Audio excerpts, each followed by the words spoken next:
STF começa a julgar se os acusados dos ataques golpistas em 8 de janeiro se tornam réus. A análise será feita em sessão no plenário virtual da Corte e a pedido do ministro Alexandre de Moraes. Reportagem da Constança Rezende e do Marcelo Rocha. O STF começa a decidir na madrugada desta terça-feira, dia 18 de abril, se torna réus os acusados de participação dos ataques golpistas de 8 de janeiro.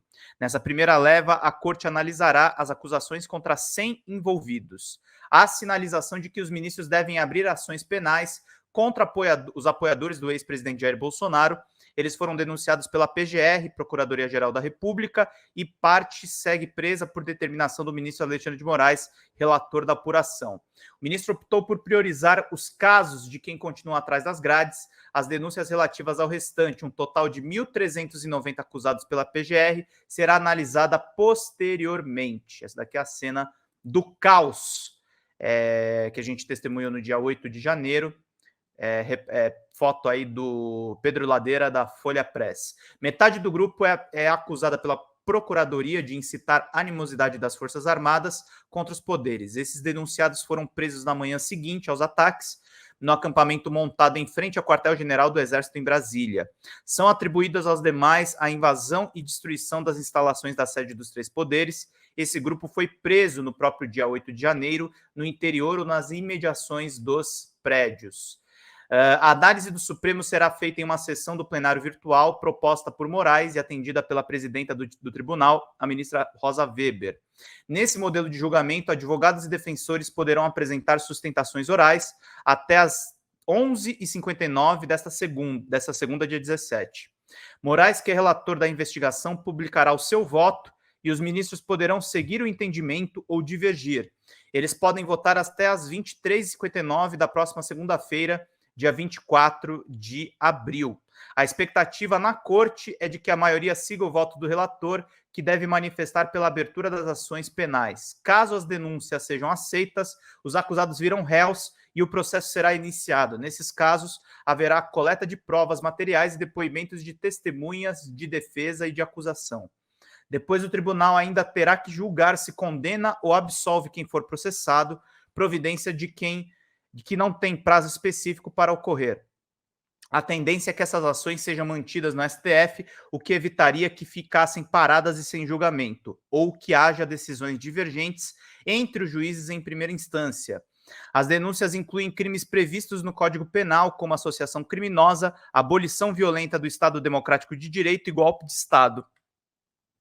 São também relacionados delitos de ameaça, perseguição, incitação ao crime e dano qualificado. A PGR ainda cita o crime de deteriorização do patrimônio tombado. A defesa dos acusados alega a inépcia das denúncias sob o argumento de que não preencher os requisitos elementares, como a descrição de fatos criminosos com todas as suas circunstâncias.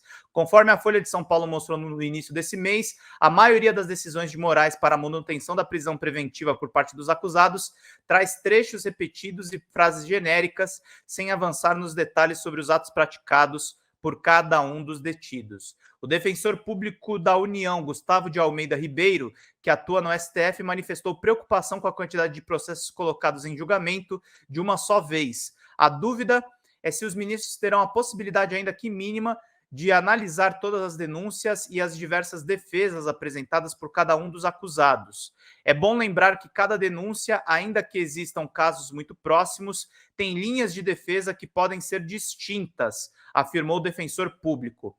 Além disso, os ministros ainda têm toda a pauta de julgamentos do plenário, mas as turmas, 2 colegiados de julgamentos compostos por 5 integrantes, é um período de análise em tempo curto, considerando a grande carga de trabalho dos ministros. Olha aí mais uma foto dos golpistas. Já o advogado César Eduardo Ziliotto, especialista em direito constitucional, afirma não ser vedado que se façam vários julgamentos em uma única data para vários réus. Isto, na visão dele, afasta as alegações de que o Ministério Público Federal não individualizou as condutas dos suspeitos e os ministros terão que se manifestar para cada caso separadamente.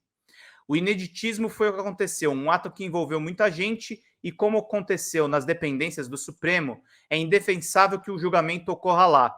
Se isso tivesse acontecido numa outra cidade, com uma briga de torcidas ou num espetáculo, o julgamento seria feito do mesmo jeito, diz Zilioto, que não atua no caso relacionado em 8 de janeiro.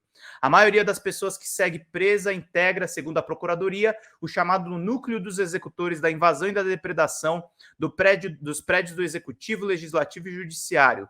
De acordo com a PGR, elas associaram-se notadamente a partir de convocações e agregações por meio das redes sociais e aplicativos de mensagens com o objetivo de praticar crimes contra o Estado Democrático de Direito. Há outras linhas de apuração em andamento no Supremo, como a que tenta identificar os mentores dos atos golpistas. Nesta sexta-feira, Moraes determinou à Polícia Federal que interrogue Bolsonaro em até 10 dias no inquérito que investiga os autores intelectuais dos ataques. O pedido foi feito pela PGR com base na conduta praticada pelo ex-presidente no dia 10 de janeiro.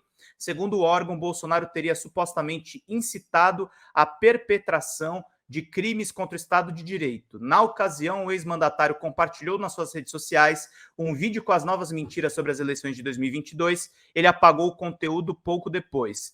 Outra frente de investigação sob responsabilidade de Moraes busca responsabilizar as autoridades suspeitas de omissão, entre elas o ex-ministro da Justiça Anderson Torres. Depois de deixar a pasta, ele assumiu a Secretaria de Segurança Pública do DF no início do ano, foi exonerado do cargo e ele está preso. Então é essa situação aí de investigados que devem se tornar réus nessa ação conjunta lá no STF.